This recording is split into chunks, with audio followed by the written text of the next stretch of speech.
Yo, what's up, y'all? This is Max611, aka Mark Cunningham, or should that be in reverse? Anyway, this is In the Paint, the realest show in sports. My brother R might be on later, or he might not be on, but I got my two brothers, Chandler, and he want to call himself Hannibal. Chi-Town. What's up, y'all? What's up, man? What's up? How y'all doing tonight? I don't know. You doing all right? I'm doing good. Yeah, we got the mad scientist also. Let's start it off with the NFL. Where do the Kansas City Chiefs head coach Andy Reid and Patrick Mahomes, where did they go from losing in the Super Bowl? We were supposed to talk about it last night, but as what happens with In the Paint, we twisted and turned and veered left from football. But I did want to talk about this and get you guys' opinions. I mean, what does that even mean? I mean, we all know that team is still the best team in the AFC. It's not like, there was some older team and this was kind of like the window closing game for them or something. Right. So I don't even understand the question because they're going to be in the AFC Championship at a minimum again this coming season. Right. Well, you know what, Chandler? It's people in media. It's people who are on social media. Some of them have said Mahomes is overrated and this is the end. So I gotta ask the question, and I gotta, I gotta bring that laughter from you guys. Yeah, context is an amazing thing, and I really wish that sports still had context. Right. This is his going on his fourth year, and suddenly he's finished. Right. He still won more games than any quarterback in his first 4 years. He's been through 2 AFC Championship games and 2 Super Bowls, right? I believe. Right. So where exactly is he suddenly? I mean, he's not even 27 years old. I just don't understand it. I'm sorry. Maybe it's me. I don't know. No, it's you. Mad scientist, sir. A lot of people have been talking about career arcs, and we obviously know that Pat Mahomes' career arc is still trending upward, if you can believe that. Right. When you watch the Super Bowl, you have to remember that the Kansas City Chiefs were playing without practically their whole starting offensive line. They were basically plugging people in from off the street, off pass-offs, whatever. One of the stats that blew my mind was that Pat Mahomes ran for 497 yards behind the line of scrimmage to try to avoid to get hit, and probably make 2 of the most amazing throws I have ever seen in the Super Bowl. One while falling backwards and the other one while falling down forwards. And I did call on this past on the Super Bowl preview show that the over-under was going to be 2 throws underhanded. Well, it was over. Right. Did you bet on it? Did you make money? No, I didn't bet on it because I didn't have time to. But I will say this. Something weird and something strange that I came across, that with regards to playoffs, his career right now mirrors Russell Wilson. Russell Wilson's first year and Pat Mahomes' first year, they both lost in the playoffs. Right. In the second year, they both won the Super Bowl. And in the third year, they both lost the Super Bowl. Okay. Now, we all know, and you have to remember that at the time, Russell Wilson was playing for what we all thought was going to be a dynasty with the Seattle Seahawks. Right. Well, we all saw how that turned out now, didn't we? Mm-hmm. The team had to break up because salary cap implications. Right. Now we look at Kansas City. They re-signed Holmes, they re-signed Kelsey, they re-signed Hill, they drafted Allaire. we're looking at a team that we think that could possibly become the next dynasty in the NFL. However, it is very hard to try to keep a dynasty together for more than, I would say, 4 or 5 years max in the NFL, because you have to remember, you have those rookie contract windows that are going to go out the wayside. You're gonna have depth issues, and we saw that with the Chiefs on the offensive side. We also saw the weaknesses that they have in the soft underbelly of the defense that they had on the defensive side. Now, I don't know how much cap room they have going into next year. I don't know I don't know who is a free agent on their roster that could possibly be on their way out the door. But you have to look at prior teams that look like they were on the verge of becoming the next New England Patriots and see that they ran amok of the salary cap, and there was no way that they could keep their team together for more than a few years at a time. Right. I will say this. I think we have another 2 to 3 years of this version of the Kansas City Chiefs. Right. If they don't win at least the AFC in the next 2-3 years, I have a funny feeling that Patrick Mahomes may only be a one-time Super Bowl champion. One player, okay, as good as Mahomes is, you have to have but a supporting cast that can elevate play to a Super Bowl. Mahomes is young right now. As the years get on and as the hits get more, have we seen him reach his plateau? Or can he take this even further than what he has his first 3-4 years in the NFL? We do not know that. I mean, there could only be one Tom Brady. There could only be one Peyton Manning. There could only be one Drew Brees. There could only be one Aaron Rodgers. Now we're talking about our era, modern day Mount Rushmore of quarterbacks. Can Mahomes reach that type of level throughout a prolonged period of time to make that Mount Rushmore? We shall see. The contract statuses of players never lie. So that depends on what KC's GM does, and they need to fix. Well, if the offensive line, if the guys who are hurt, they need to come back, or they need to pick up some pieces there. They need to fix their defense. Their offense is set at the skill set position, so they really don't need to tinker with that. They need somebody on their defense. And Mahomes isn't going anywhere. He's going to play at an elite level, I foresee. I don't see him falling off, and he didn't fall. He had a bad game. It happens.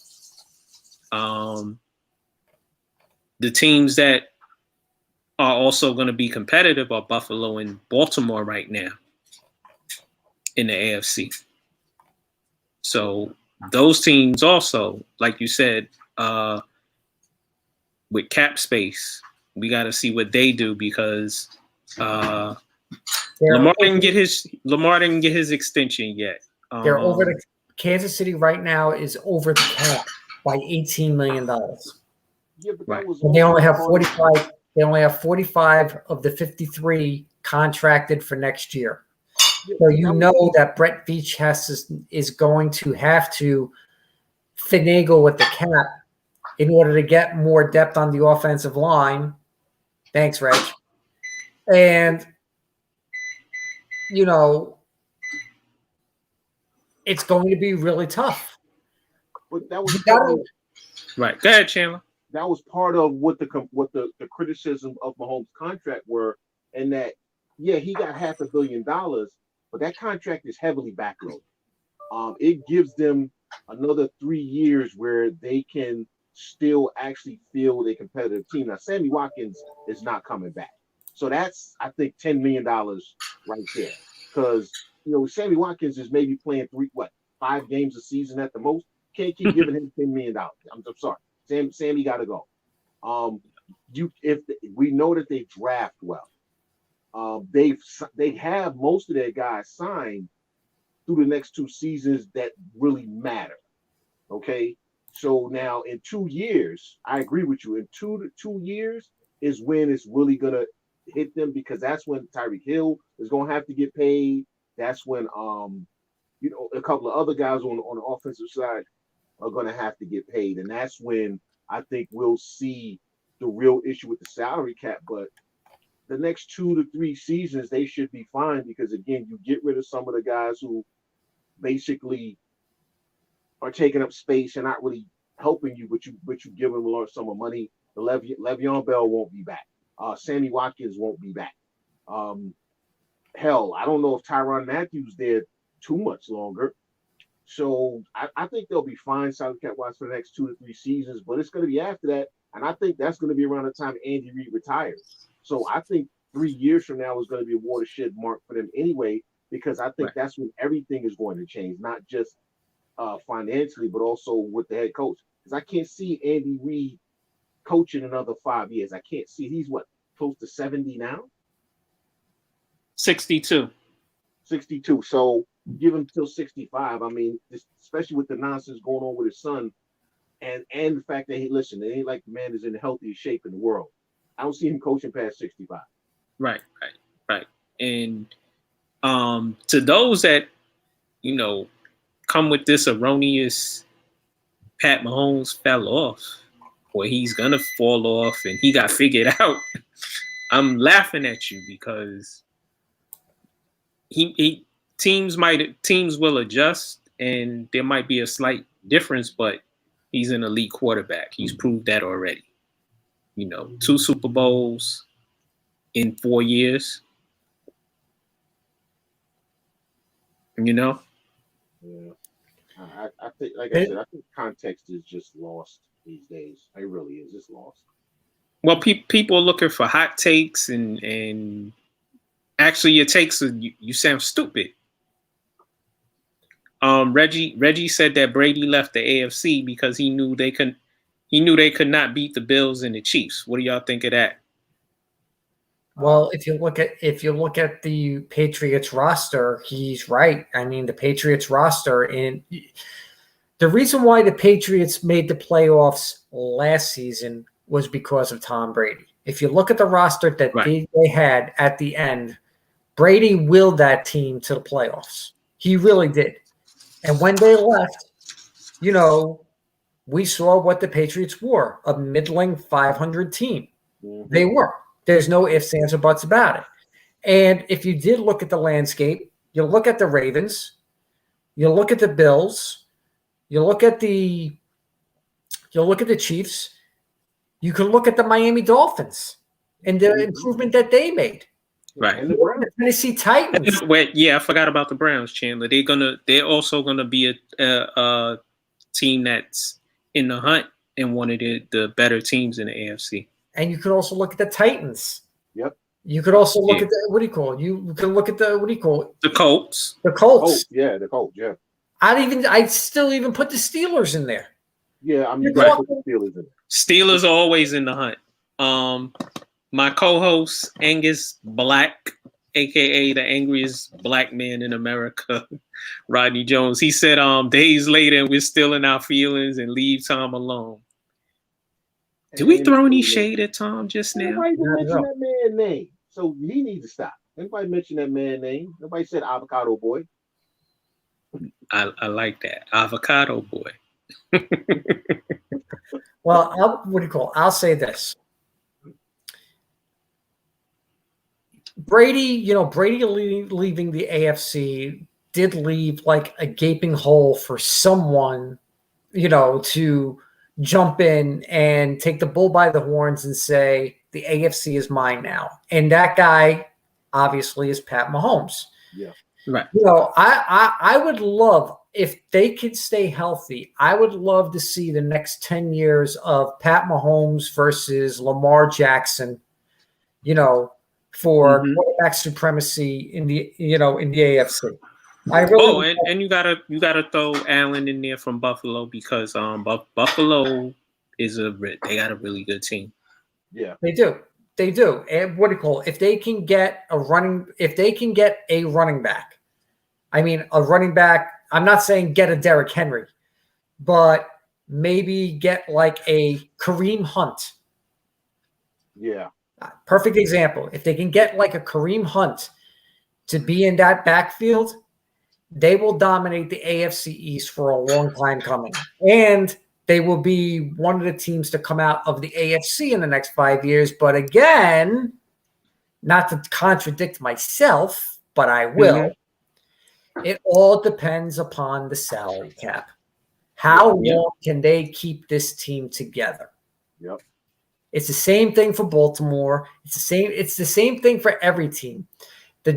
The real MVPs for the next 5 years are going to be front office people that have to manage the cap and make sure they don't chop themselves in the knees to like pay X, but not to but not pay Y. Especially when it comes to certain positions that you definitely need in order to keep yourself competitive in the NFL. Right. You don't want to be the next Daniel Snyder. Well, Daniel Snyder hasn't been productive since I don't know when. Exactly. But I'm saying team wise, money wise, he's been very successful, but organization wise.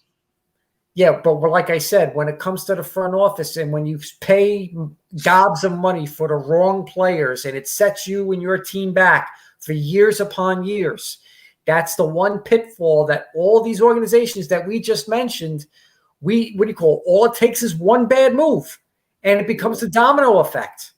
Or you sign the wrong coach, or perfect example. Player. Right. Perfect example is what happened with the Jets. Adam Gase got hired.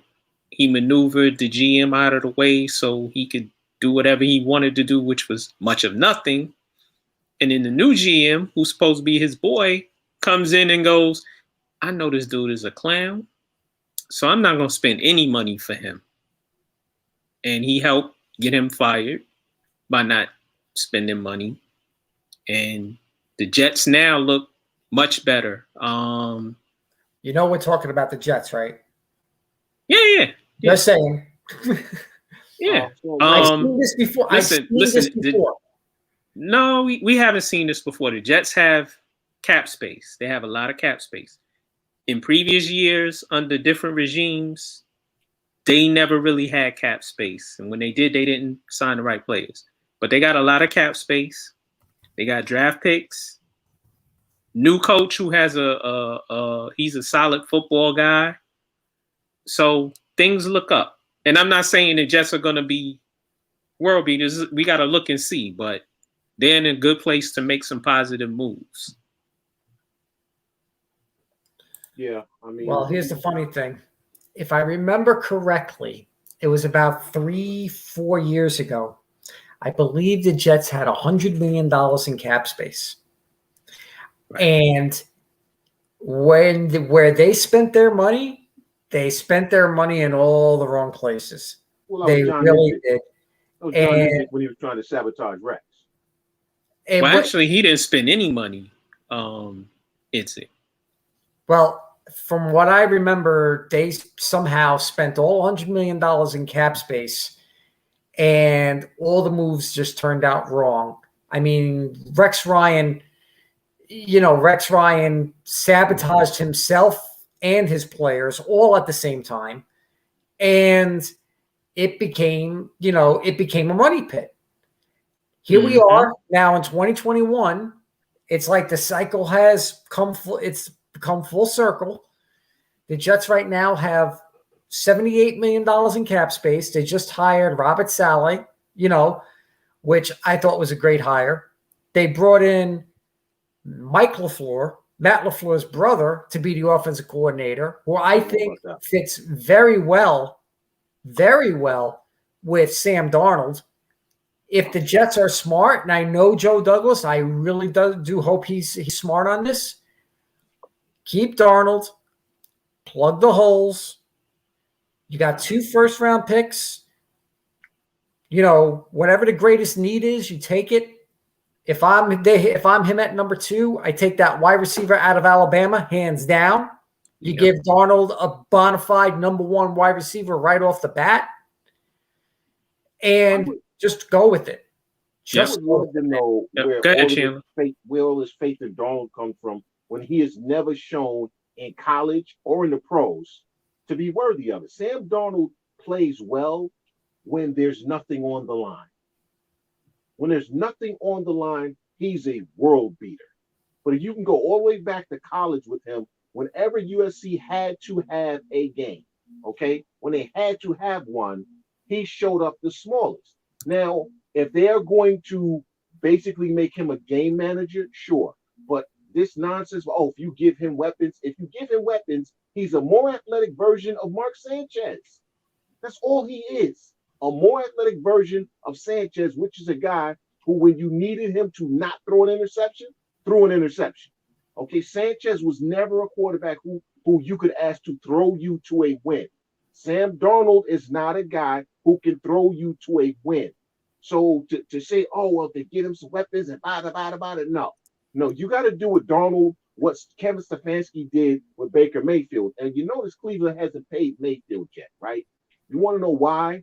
Because the worry in there is as soon as you pay him, he reverts back to the clown that he was.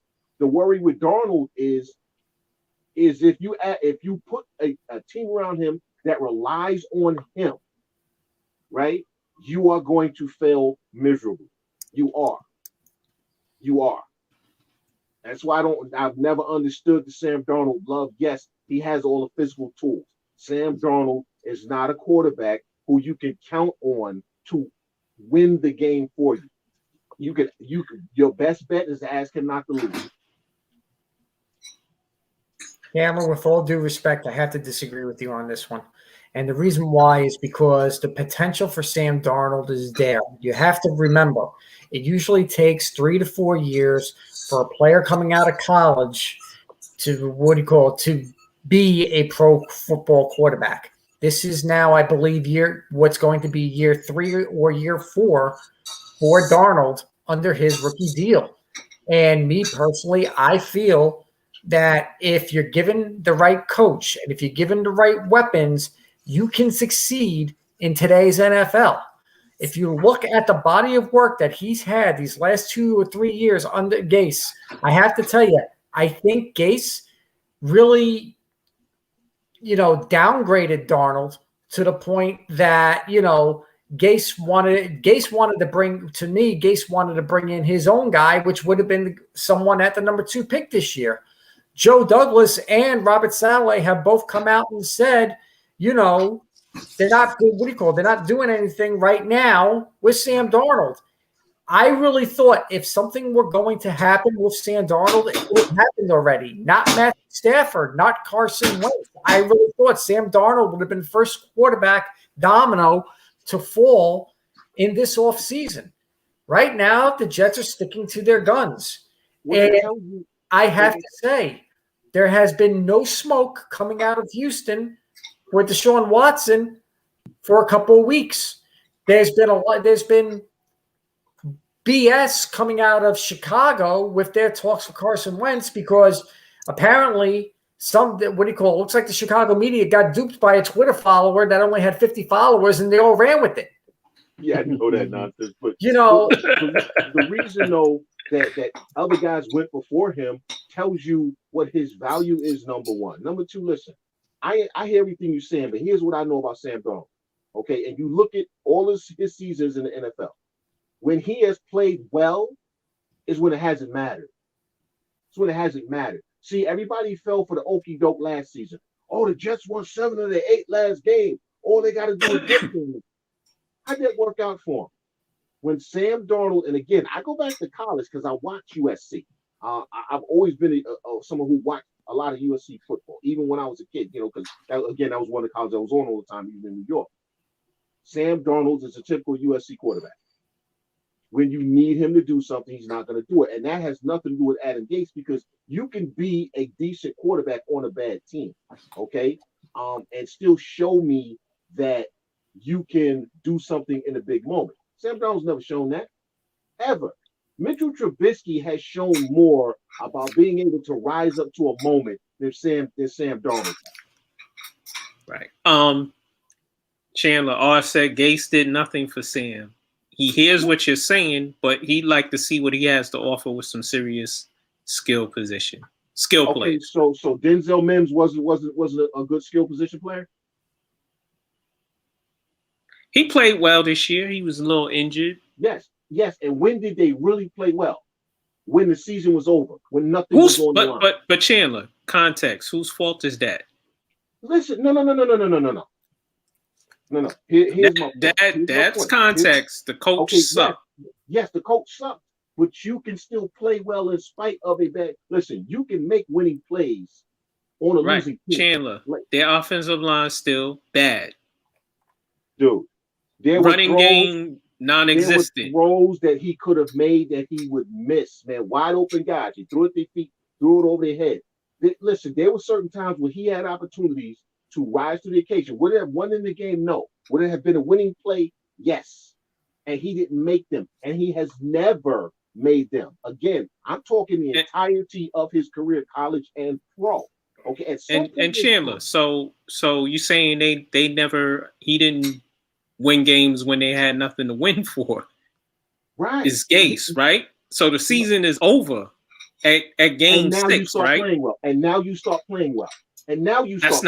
That's not all his fault though. Okay. I'm trying to understand. Gase is running the same offense all season. He's running the same offense all season. All right. Right. And when the games matter, you're trash. Now the games no longer matter. You look like a world beater, but it's all on the coach. Part of it is. Yes, and part of it is on Sam Darnold. I agree with you, but part of it is Adam Gase. If you give me garbage and expect me to give you a filet mignon, it's not going to happen. Listen, when the Bears were 3-0 and everybody was saying it was fraudulent, but they were winning with Mitchell Trubisky, right? Matt Nagy is still a trash coach. Let's be honest. Matt Nagy's trash. Yes, he is. Okay, but yet Mitchell Trubisky still managed to win games in spite of that terrible coach. Hey, they all coming for you, Chandler. I don't care. Let them come. No, I'm gonna let you address everybody. Reggie said you can't throw if defensive linemen are hanging on you, and the bishop said the coach and the organization suck. That's all true. And again, so what happened at USC? So what was the excuse at USC? That's USC. My point is, if you look at the entirety of his play, whenever he has had an opportunity to rise up in a big moment, he has shown to be small. Listen, there's a lot of guys in college who they have that knack of rising up in big moments. Okay, they make a play. All right, they make a play. Right. Sam Darnold's never made a play, ever. So suddenly he's going to get set. Okay, and I hate to use his name. Kevin Oxley never had a motor. Suddenly he's going to get a motor? No. Sam Darnold never played big. Suddenly he going to play big? No. Miss me with that. We'll see. If they keep him, we'll see. If they trade him, we'll see. Yo, y'all ready to move on? Yes, please. I know I'm going to raise your blood pressure again, Chandler. New York Yankees outfielders, Aaron Judge and Giancarlo Stanton, both are focusing less on bulk and muscle and more on flexibility to avoid injury as spring training approaches. What do you think? Yes, that's something that should have been done a long time ago, and something that both of them were trying to do. But again, I'm putting again. We talked about this with the Yankee organization. Giancarlo Stanton won an MVP playing the outfield. He won an MVP. And he comes to the Yankees, and suddenly I got everybody telling me this man can't play the outfield. He wanted an Right. MVP playing the outfield. So you have him standing around doing nothing but riding a bike, and you expect him to have some pliability, some flexibility. Aaron Judge, again, when Aaron Judge first came up, he was big, but he was He can not move. hugely muscular, right? Right. Then But once he hit, both of them are naturally muscular guys. right. But then he hit 50-something home runs. What happened? He came back the next year. He looked like the Incredible damn Hulk, right? Suddenly he's tearing muscle. He's tearing every muscle every time he swings. Oh, I tore another muscle. Oh my God, I tore another. I'm breathing. I tore a muscle. Oh, busted out my ribcage. So finally, they brought in some different medical people, different training and strength and conditioning people who said, hey, maybe if we focus more on flexibility, okay, maybe that'll help them, which means that they'll be more flexible, which means they won't have as many muscle pulls, so the muscles won't be as tight. This makes perfect sense, and it's something that we said 2 years ago. By the way, we said this 2 years ago. And Chandler, I've always been a person when I look at sports, football may be the exception where you need to be bulked up because you're getting hit. Right. But you still need to be flexible. Like people said, they forever said people like Kevin Durant and Reggie Miller, and then we have certain other guys, they need to bulk up. They don't necessarily need to bulk up. They should get stronger though. Right. I mean, it's at the end of the day, I like, because I actually saw that interview with the Yankees, one of the Yankees directors of player development, strength conditioning, and he talked about the fact that they're talking about doing yoga, and this is something that these guys came to them about. It wasn't that the Yankees went to them; they came to the Yankees like, "Hey, we need to change our training routines because this isn't working." So again, this is the players doing this. They're the ones who spearheaded this thing about maybe we need to change our training regimen. Maybe we need to do something different. So I'm going to give the players the credit for this because, again, you know how I feel about how the Yankees have dealt with Stanton. They've mismanaged him since he's gotten there, and this is just another example of him having to be proactive. I honestly expected Stanton to ask for a trade this offseason to get away from the Yankees. I honestly did. I think he wants to be here and he wants to prove, because it's been not as good as it can be for him playing here. I mean, he gives 100%. He plays injured, and he's a former MVP. R said perhaps both will be able to play around 130 games in this upcoming season. 130 would be good. 140 would be better. I think if they play 162 games, because with this pandemic and the nonsense about guys not getting vaccinated if they don't want to, don't even get me started on that nonsense. But if they play 162 games, I fully expect Giancarlo Stanton, if he's allowed to play the outfield, to play 150 games. I expect Aaron Judge to play about 145 because I think Aaron Judge, he looks like he's a better athlete than Stanton. It's just Stanton is just a little stiff in his movement, but Judge does have more explosion in his getaway. So I think he's always going to have some kind of knee-calf issues to deal with. So I'll give him 5 games less, but they're both going to play at least 145 games. And if you give them both 145 games, then listen, those are monster numbers for both of them. Those are monster numbers. Right. If they're healthy, if what's our center fielder's name? Oh, Aaron Hicks ain't playing more than 100 games. Screw him. If we can get 100 to 120 games from Aaron Hicks, that's also good, and he should go work out with them because he always tearing something. Dude, I told you when they gave him that money, that was the worst move that they made. And everybody told me I was wrong, and I think he's not going to stay healthy, and he hasn't stayed healthy since he signed that contract. Literally, when he signed the contract, got hurt the next day. So, it is what it is. But this is I think what they're both doing with their training regimen makes perfect sense when you have big guys, and we've seen this even in the NFL with guys who kept getting the hamstring pulls. Right. You know, we've seen that with running backs, and what they do, they try to get them more flexible, more pliable. So it just makes sense. Right. I just want them both healthy. I want them to compete as much as possible because, you know, playing any sport at the beginning, you're fine. By the end, you're not at 100% most times. Right. So you want them as healthy as possible because those are the two most dangerous bats in the lineup. And Aaron Judge and both of them are superb outfielders. Yeah. On And defense. This season, the Yankees are actually going to have pitching. Right. Because again, you know, I told you I wanted Josh Bell and Jameson Taillon, but you have Jameson Taillon, you have Kluber, who is a solid 2 or 3. Taillon is a solid 2. He's definitely a 2. Never going to be an ace. He's a 2. Kluber is an ace, but I think he's going to be a 2 coming off this, you know, with this injury.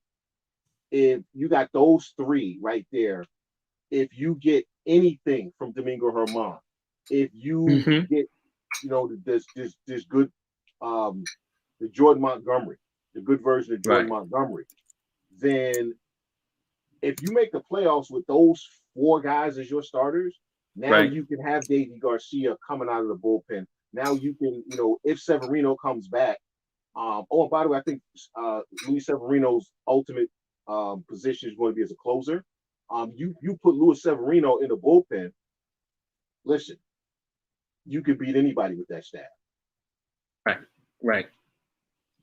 It's look and see. I think Andujar is ready to play. It's going to be interesting watching the Yankees play next year and them playing with a full deck of pitches. Yeah, I think Andujar gets traded. Unfortunately, I hope he does because he's never going to get used properly by the Yankees. He's another one who they're misusing.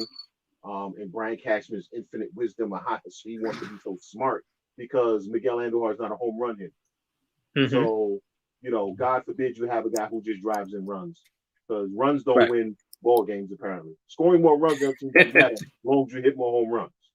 Right. I'm sick of launch angles and you know that all that foolishness. I think the angry man is here. Oh, there's that snicker. I'm not going to be on too long, gentlemen, but yeah, I'm good evening. Yes, Mr. Jones. Good evening, sir. Good evening, Mr. Black. You already know. What's good, brother? We talking about the Yankees right now. I know you were in the chat rooms. Yeah. What are your thoughts on? And I know you posted some things which I did put up. What are your thoughts on the New York Yankees outfielders Giancarlo, Stanton, and Aaron Judge focusing less on bulk and more on flexibility to avoid injuries? Well, you know, just like I said, I had put some stuff in the chat room. You know what I'm saying? And that's pretty much how I feel. But we got to remember, these guys come from, you know, they've played football before in the past. You understand? So they're big guys, you know? And I think they forgot that they stopped playing football and, you know, now you're into baseball where the flexibility, you know what I'm saying, and looseness is much more important than adding bulk to your frame. You understand? This is why you sustain injuries like that. You know, we can't get you to, either one of you, to be on the field more than 50, 55, 60 games during the season, which is ridiculous. Hell, they so bulky they can't even turn to wipe themselves. It's crazy. So stiff. Yeah, crazy. It doesn't make any freaking sense. So my thing is like, yo, listen, turn to, just like I said before, yogas and Pilates it should be the way for you guys. Stretch. Yes. Stretch every day. Exactly. Stretch, massage. All that. You understand what I'm saying? So there it is, man. You know what I mean? I'm like, yo, come on. These guys, they kill me. This is something that should have been. And Chandler, you hit it right on the head. They fired the other previous trainer and hired this new guy. And it was like, if you really think about it, it was like a no-brainer. Like, duh. It was like that moment the light bulb came over your head. You know what I'm saying? Before we met Chandler, we used to talk about that all the time, right? About the Yankees training, and I think practically most of the New York, a lot of the New York teams, we kept complaining about the training and stuff like that, because guys walking in, I got a cramp. Right. I mean, we went through that with Jose Reyes with the Mets. Remember when Reyes got to the Mets? And then finally the training staff was like, hey, maybe we should work on some flexibility. Like, wow, what was your first clue? Right. Exactly. Listen, you should never change somebody's natural walk or somebody's natural running gait. They wanted him to run different. That's going to cause more injuries. Right. How you going to do that? There you go. Like I said, it doesn't make any sense. For real. It's like you're just going to continue on with the nonsense. You know what I'm saying? Of having them just, not stretch and take care of themselves in the way and manner that they should. You understand? To try to prevent those type of injuries, hamstrings and such forth. It doesn't make any sense. You know what I'm saying? You're a professional trainer. And again, the importance is on professional. Yeah. You understand? What's the problem? What's the issue? What don't you get? It seemed like every other day somebody was pulling a core muscle. And that is nothing but stiffness and improper training.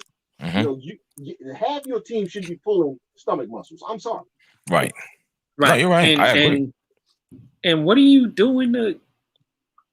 I mean, we didn't have that back in the 70s, 80s, 60s. Nobody had a core muscle. That's cigarettes. What you said, Chandler? You all smoked cigarettes when it came and had a Budweiser. Hell, exactly. One of my favorite players, Keith Hernandez, sitting in a dugout with a cigarette. Hell yeah. Do you think Keith Hernandez lifted weights? Yeah, no. 16-ounce curls, bro. There you go. 16-ounce curls, followed by being in the back with the white lines and whatnot. Yeah, exactly.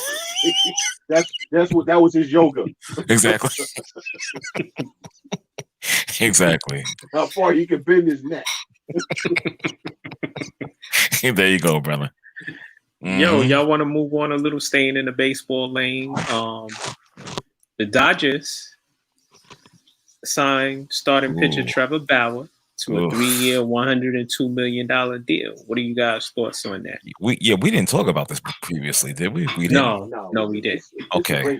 It's a great deal. Huh? It's a great deal. It's a great deal for both of them. And here's why. He got his money. There's an opt-out almost every year of the deal. There's an opt-out. Right. So you can get out of the deal after the first year, after the second year. Okay, if you haven't won at least one World Series in one of those years, then you ain't doing your job. He's got his Trump. People can say what they want about Trevor Bauer, his personality. What I've seen, and a lot of the hate for Trevor Bauer, not from you guys, but in a lot of areas, is because of how he handles himself on Twitter. Right. Because if you come after him on Twitter, he's kind of like me. The petty comes out and no. I'm not gonna let this go now. Okay, I'm just gonna keep going. Well, I like that in a person. Ain't nobody, like today, me and dude, I was respectful though. Going back and forth. But see, Bauer's not like that. He gets nasty. And the thing is, well, if you get nasty with me, yeah, I'm gonna come for your neck. Yeah, and I won't, and I'm relentless with it. And so is he. But the problem is because some of the people that have gone after him have identified as not male, then there's he's a harasser. Listen, if you start listen, I'm just telling you what's in my opinion, what I've seen. Now it could be things he's done I haven't seen. But from what I've seen, somebody parachutes in his timeline, says something slick. Okay, now all bets is off. He's coming for your neck. And now you're like, oh, but you harassed me because you won't let it go. Well, then you should have came my timeline. Right. As far as on the field, Bauer has ace stuff. Period in the story. Yeah, again, he's a little strange and all this other stuff, and people don't like the fact that he doesn't adhere to the way they do things. You don't train like we do in baseball. You don't do what we do in baseball. Listen, when you talk about his record, listen, those Cleveland teams really weren't great. It's just that the AL Central was trash. Okay, if you actually look at his ERA, if you look at a lot of his other stats, like Felix Hernandez, if you look at his one-loss record for his career, he don't have a good one-loss record. He's on some trash teams. Right. He was a great pitcher. Yes, he was. Is an ace. So the Dodgers now have Walker Buehler. They got Dustin May. You still have what's his name, the lefty? Kershaw. And now you got Bauer. Yeah, 1, 2, 3. That's a nice rotation. And like I said, they can get out of that contract after the first 2 years. So here's the downside. Okay. Yeah, well said. Yeah, I can't even respond to that thing, honestly, because I was about to. No, I'm serious. I'm not gonna lie to you because I wasn't really too big on this. Yeah, to be perfectly honest. I think it's the money for me, but that's one thing exactly. Hey, it is what it is. I wish I played baseball. Listen, no, it's not. It's not what it is. What it is. I'm sorry. $40 million. Wait, it's 40 and then 45. Yes, but that I think it's a second. Well, that I'm doing it wrong. Where the Dodgers are willing to spend and the Yankees aren't. Because the Dodgers said, we just won the World Series. We are over that luxury, whatever, competitive balance tax. Okay, CBT has very different meaning. The CBT, you know what I'm saying? But I'm just going to say CBT. All right? Yes, we're not going down that road because it's a family show. But right, that competitive balance nonsense, and the Dodgers still went out and spent this money because they want to win again. Okay, and if you look at what the Padres did, the Dodgers had to match the Padres because the Padres had a legitimate 6-man rotation. They had a legitimate 6-man rotation. I mean, they got 6 guys. Of the 6 starters that they had, 4 of them could be number 1 starters for half the teams in Major League Baseball. That's true. That's true. I'm not gonna lie. That's true. Dodgers, you got to match that. You got to match that. Listen, if I'm all for trying to win, that's what you there for. Let's move along. Staying in baseball lane. R. Chandler knew the New York Mets knew about Mickey Callaway. Oh man. Yes. And his situation, and his dalliances, and his sexual misconduct in the workplace. They probably knew. Previous job. They probably knew. They did. So okay. Yes, Sandy Alderson all but admitted it, which is why when the thing with what was the dude's name? Porter? Was it Porter? Yeah, I think so. I think it was Porter. When that happened, I remember saying Sandy Alderson should be fired too. And everybody said, well, no, you got to understand Sandy. Listen, everybody knew that there were issues with Porter. Nobody wanted to go on record, so they chalked it up to rumors. Well, if the sports writers knew about it, all the general managers knew about it. All the baseball executives knew about it, which means Sandy knew about it. Now let's flip it to Mickey Callaway. Something was brought to Sandy Alderson about Mickey Callaway, and the Mets did nothing. Right. I just Sandy Alderson still have a job. Listen. Let me just put this out there before you retreat it. Russell Addison Russell, who was the reason that the Chicago Cubs were thinking about moving Javier Baez off of shortstop. That's how talented that boy was. That's right. And a domestic violence issue. Addison Russell has not played another game in the major leagues. She's in the Korean Baseball League right now. Okay? But Sandy Alderson still has a job. Right. Wow. Yeah. Man. This is really sickening, in light of all the facts that I have, through you guys, of course, you know what I'm saying? Because I didn't know if the Mets knew about this whole situation, but apparently they did, about Porter, about Callaway, and this is just on the heels as I had went and bought a black New York Mets hat today. Ooh. You know what I'm saying? So I'm just like, okay, now I feel like going back to Lids and take it back and get my money back. Right. Go get your NWHL hat, man. Toronto 6. Right. Right? And let's look at the Mets illicit timeline. There's a lot, I'm sure. Carlos Beltran. Cheating. Right. You signed he lasted less than 2 months. Basically. You signed the GM. He lasted about a month. That long? Wow. Right. Okay. Before his stuff come out, that he's sending texts and denigrating a woman so much that and harassing her so much that she doesn't even work in the news realm or media realm anymore. We have Mickey Callaway now. It's alleged that Mickey Callaway told a girl, "Yo, let's go get drunk tonight, and then I'll feed you information about the Mets." Wow.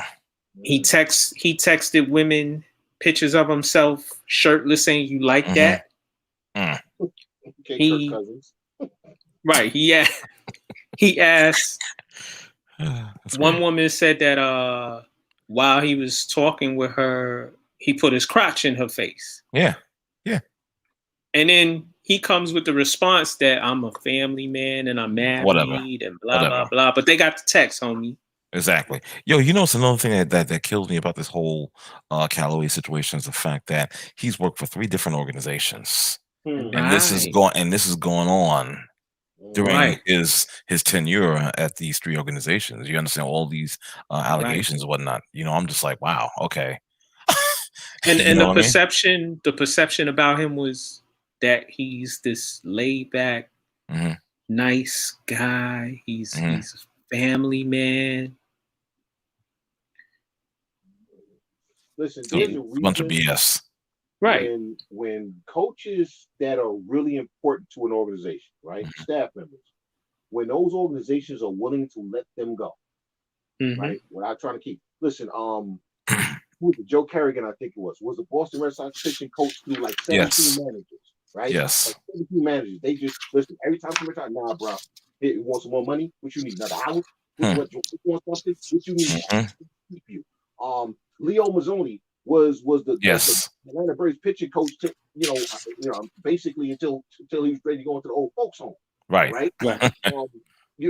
There's been hitting coaches who have been hitting coaches with teams for 40 plus years. They're like, nah, you're not going nowhere. Right. And coaches who are really integral to the success of your organization, you're like, oh, you got another job? Okay, bye. Right. Yeah, listen, right. The Indians, who employed Callaway as their pitching coach from 2013 to 2017, said they were unaware of his transgressions. BS. The Mets, who hired Callaway to be manager for 2 seasons from 2018 and 2019, said they conducted an investigation in August of 2018, and the conclusion of which they did not release into a past incident involving Callaway. So you knew. Right. And the Angels said they weren't aware of any misconduct until the Athletic, that publication, or rather that media outlet brought it to their attention. Right. So really? Yeah, really is right. That's it. Exactly. That's the proper terminology. Really. With the question mark and exclamation. Really? Joe come on. He never met a reporter he ain't wanted to sit down and talk to, and nobody never told you nothing off the record like, yo, Joe, you might not want to hire this dude, man. Okay? There you go. Come on, son. Right. I'm not nobody trying to hear that. Exactly. Right. Like you said, nobody trying to hear that nonsense. Right. And it's unfair to the women who are serious about their work and there to work. And you dudes are there to, yo, what's up with you later? What's up with me later? Yeah, I'm saying. Wow. Unbelievable. And I can imagine some of the women that try to be professional, and these clowns and these guys use their power and who they are and their reputation to do what they want to do. And then if the woman doesn't comply and doesn't do what they want and play ball, she gets blackballed. She gets blackballed when she announces that, hey, this guy did XYZ to me. Yep. This guy said XYZ to me. She now gets blackballed. For sure. That's the sad state of sports. That's the way it is, unfortunately. What I'm finding, man, is that as I get older, I have to accept the fact that I'm in a toxic relationship with the sports that I love. Right. Relationship, right? Right. Because they Right. don't. They're terrible. They're run by terrible people. Mm-hmm. They don't give a damn about any of the things that I thought they did. Right.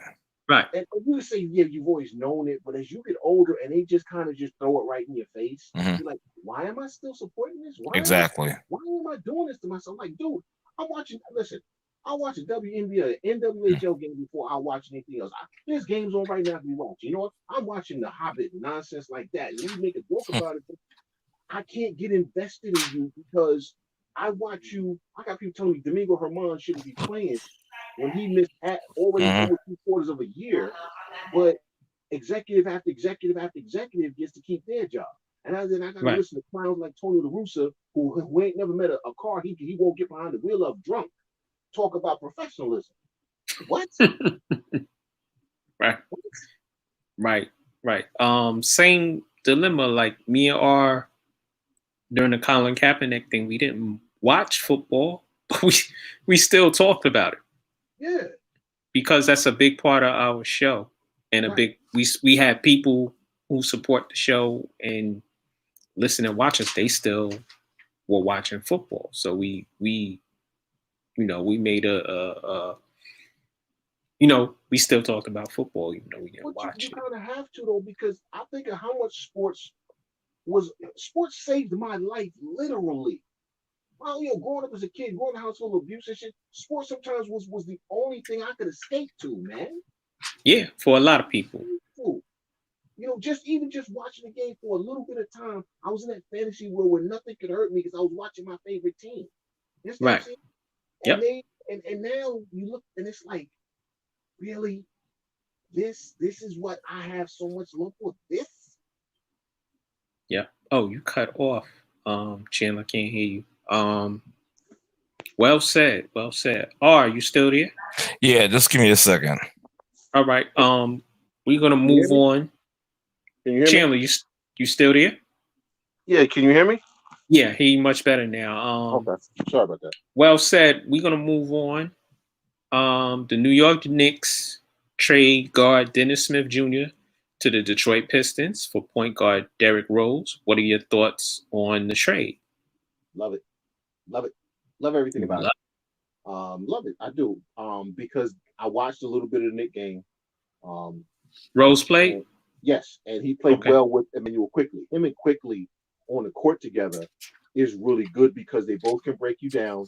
They both can hit outside shots. Yes, Rose is better as a 2-point shooter than a 3, but you got a guy who can hit mid-range. You got a guy who can hit threes. They both can get to the basket. Right. Derrick Rose is a point guard. Well, right, he is that. So he's making great passes. They looked really good together. Again, we talked about this with Dennis Smith. You know how I feel about the young man. I think going to Detroit is really going to be good for him in his career. It gives him an opportunity to start from ground zero and build himself back up with basically no spotlight because nobody gives a damn about the Pistons. Let's be honest, except people in Detroit. Nobody cares about the Pistons. So, and I don't mean that in a negative way, but the Pistons have been a bad team for a while to the point where nobody even mentions them. When you talk about the bad team in the league, nobody even talks about the Pistons because it's a given that they're bad. So, what's the point talking about them? So he has the opportunity. He has the opportunity, which is all I wanted for him to get was a real opportunity. I don't think he got that with the Knicks based on, again, the coaching thing than what it was, the clown who was coaching. Then, the thing with his mom and all the other stuff. But if you look at it right now, his body this season, he looks like a basketball player again, not like some dude running at the Y. You know what I'm saying? About 20 pounds overweight and sweating, donut grease coming out of him on the court. So I think this is a win for everybody involved. It's a win for Derrick Rose. The Knicks, let's be honest, the arrow's pointing up. They're a competent, professional-looking basketball team. They do have a shot at the 8th seed. They have a shot based on how they're playing, based on the defense. And Derrick Rose is a finisher. He's a guy in clutch time who can finish. What's about this trade? Right. Let me tell you. Go ahead. Hold on, Mac. Let me tell you something real quick. Yo, I gotta tell you, I watched the Knicks game tonight. And right now it's kind of close. You know what I'm saying? The game's getting ready to end about less than 2 minutes or whatever. And it's like a 2 or 3 point game in favor of Miami. However, I agree with what Chandler said. With Quickly and Rose playing together in the backcourt, it was looking at Derrick Rose played a great game for his first game here in New York. You know what I'm saying? Even though they playing in Miami, but I'm talking about with the Knicks and whatnot. He played fantastic. He showed a lot of effort, man. I was like, wow, look at this dude. You know what I'm saying?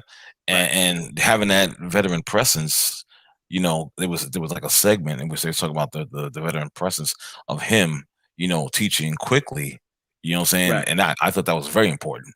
You understand? And he's like, well, listen, you have my number. Give me a call anytime. I hope you have anything you need. This is what you need. Him and I think even with him and Obi as well. It's like, this is what you need to do.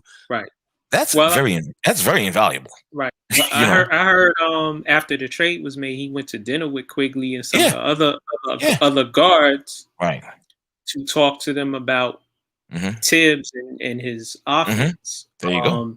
For me, it's sort of a lateral move because Derrick Rose isn't the MVP Derrick Rose anymore. No. You know that.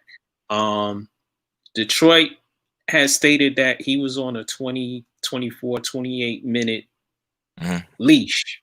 And we know why, because he's battled with injuries during his career. But I've always liked Derrick Rose. Derrick Rose didn't want to leave New York.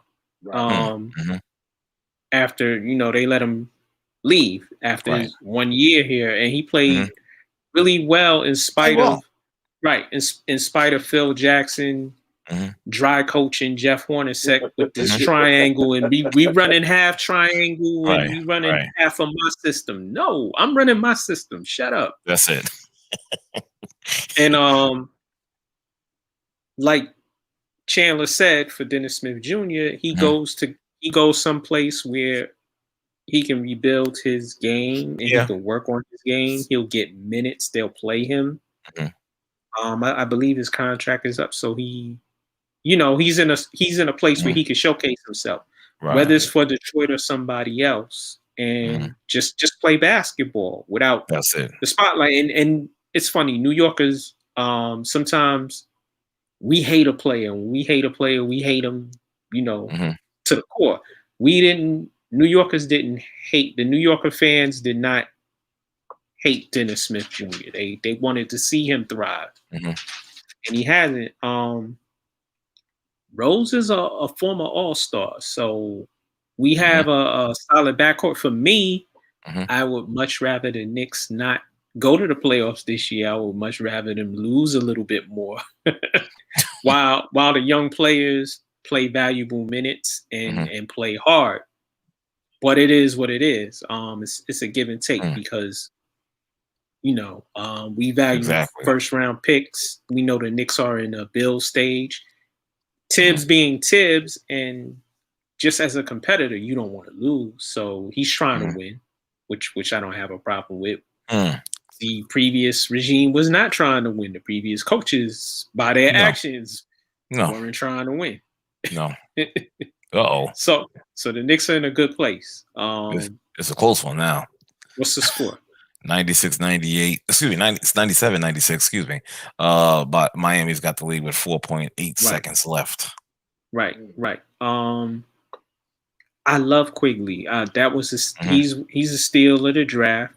Whether they give him, I know people are pushing for Rookie of the Year, but it's too early. To tell because some players didn't they haven't gotten as many minutes as they should, and Quigley is one. Halliburton is one for Rookie of the Year. Melo Ball. Yeah. Wiseman, if he can stay healthy. Right. But this is a good time for the Knicks. I know we refer to them as the tax write-offs. Yeah, that's all right. That's better than the novellas, what you call my team. I'll take the tax write-offs. And listen, you got Derrick Rose, so he's a what I've been seeing is maybe the Knicks will move Elfrid Payton, which I wouldn't mind, you know. And Elfrid Payton's he takes a lot of heat. I don't mind him. He is what he is. He's really a backup. He's a backup. Forced to start. because he's on the Knicks and nobody's better than him at the point right now. Right. I know Knicks fans want Quigley to start. Tibbs, I don't think Tibbs is ready to do that just yet. Oh, he shouldn't rush him. Well, he shouldn't rush him. He shouldn't rush him at this point. Let him continue to develop the way that he's doing. Right. And then at some point, when the time is right, that's when you start him. But let him just keep flowing how he's flowing right now. Right. So let me ask y'all, if they trade Peyton, would you start Rose or would you start Quigley? See, that's the at problem. the point. That's the problem. Is honestly, as much as I hate Alfred Payton, I can't stand Alfred Payton. Don't like his game. Don't like nothing about it. Right. I honestly think they need to keep Payton now because I like that second unit with Rose and Quigley. Yes. Next year, I want Quigley starting. This year, honestly, for the team's development as well as Quigley's, I think you have to keep Alfred Payton, or if you trade him, you have to bring in another guard. Listen, Derrick Rose is not built for starting minutes. No, that's all. Right. Austin Rivers is not a starter either. No, and he's not really a true point guard either. No, he's more of a 2/3 than anything. You know what I'm saying? So you have to keep Payton, or you have to get somebody similar to Payton. There you go. To be the starting point guard. It can't be Rose. And I really don't want it to be Quigley because I think that would be too much. And then now you expose a lot of the flaws that he still has in his game. And then we get all of the damn crazy, stupid Knicks fans riding this kid. And it turns into a whole thing again. And now we're running another player out of town. There you go. Just like people are calling Obi Toppin a bust. I'm like, first of all, he's only playing 10 minutes a game. Not by his choice. Stop it. And we said, anybody who looked at this game in college should have known that he was going to struggle his first year because defensively he's challenged. He doesn't really have an outside shot. Okay. And based on the way the game is played, there's a lot of work to do. I mean, he's got a lot of talent, but in some ways I don't want to use the word project, but there's a lot of room for growth. Let's call it that. So there's a lot of room for growth. And he's a worker. Right. Yeah, he's a hard worker. The kid gives you effort. Yes, he's out of position, but he was trying. You know what I'm saying? It's kind of like what he tells in the service. If we all do it wrong, it's right because at least we all did it together. There you go. Right. There you go. Right. Well, and they lost. Yeah. Oh. Yeah. Sorry. I got Mr. Leo. Chandler's favorite Nick, Mr. Barrett. I'm just saying. Yo, but he's been playing well this year. Right. He has been. I don't have no complaints on RJ Barrett. Right. Except he has been. And he's adjusted in not settling for the three and taking it to the rack and trying to get layups. Oh, I missed that one though. Somebody else got that shot though. You're right. I would have rather you ran the play either for Randall or maybe Sandra Bullock. He said Sandra. Yeah, he keeps calling that man that. Oh, that's funny. He's gonna listen to the show. That's funny. And he's gonna come for you. And he'll be going upstate, exactly. Some of that ridiculous hairdo of his, man. I know that. I know. I was that. Nah, that's true. I'm like, what the hell is that? What are you doing, dude? Come on, stop. Get a comb. Oh boy. Get a comb. Get a hot comb. Do something. Exactly. Yo, bro, that's hilarious. Get a hot comb, please. Do something with that. Put it on the stove. You know what to do with it.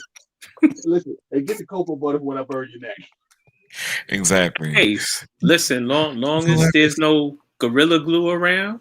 Oh, let's not get started. I have to cut out. Don't even get me started on that, please, guys. Wait, before you leave. I had to do that, man. Yo, I was trying to stay away from it, but then I read the story. Yo, why? How could you buy Gorilla Glue and put it in your hair? I can't. You are forever moron now. I can't. I just can't. Let's start a GoFundMe. Like got money. Yes. They paid her. You're 40 years old. like I said, I don't get started on this. I'm gonna say I'm gonna have to save this segment for like rambling with R.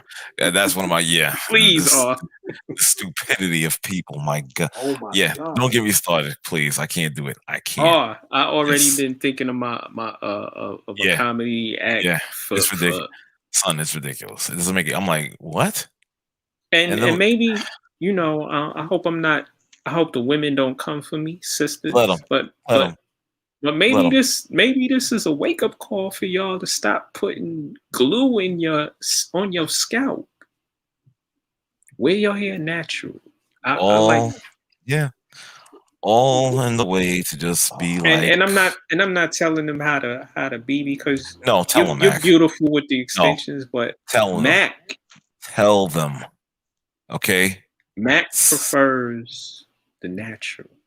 Listen, let me tell you something. Locks, short afro, Listen. bald heads. Sometimes you have to tell the hard truth, whether they like it or not. Make them realize, and that's it. They can come after me. I don't care. Whatever. I'm not going back down. Do they use glue to put the eyelashes on? And Probably. some of them, y'all look like y'all gonna fly away. Oh, with the big butterfly lashes. It's ridiculous. That's tacky. Yeah, but see, I don't care what you do. Whatever you want to wear, I don't have a problem with it. Okay, but when you use something designed to hold bricks together, okay, and you put it in your hair, and then you start talking, oh, I need help. No, you don't. You need to be kicked in your ass. Okay, you need to straight kick in your ass. Now, if that is a 15-year-old, a 15-year-old, a 14-year-old, I would still say, can't you read? But I could understand the lack of foresight. You understand what I'm saying? Right. You 40 years old, bro. I ain't trying to hear from you. Yeah, thank you. Yo, let me break you out. You can only get Gorilla Glue in hardware stores. Exactly. It's like, oh man, she must be fixing some stuff. Let me get the hell out of here, guys. It's been real, brothers. Yo, all right? I'm gonna end it. I want to thank everybody checking me out on my Facebook Live stream. Thank you. Those in the chat room, Reggie, I see you, bro. Chandler, thank you again for riding with me. And is still trash for everybody who came from me. He's still trash. Want to thank the mad scientists and Dom for being here for the few minutes that they were on with us. It's In the Paint, the realest show in sports. Subscribe to our YouTube channel. It's called In the Paint Media Group. Subscribe to the YouTube channel, please. Peace.